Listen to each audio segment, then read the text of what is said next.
So I'm kind of feeling my way along here. Again, it's a little bit of a complicated um, structure. There are so many feathers, um, and I want to capture some of that feathering and give him that beautiful look, but I don't have to paint every single feather. So even once you've traced on your image, or if you're using the wood cutouts, don't feel like you have to absolutely follow step by step every little feather that even is in the tracer.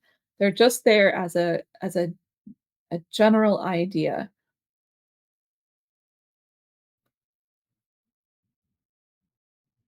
So I'm just coming in, um, graying some areas down a little bit more.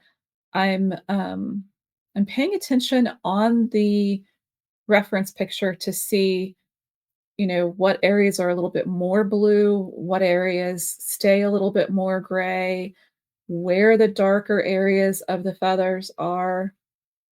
And I'm just building him bit by bit, um, small area by small area, just um,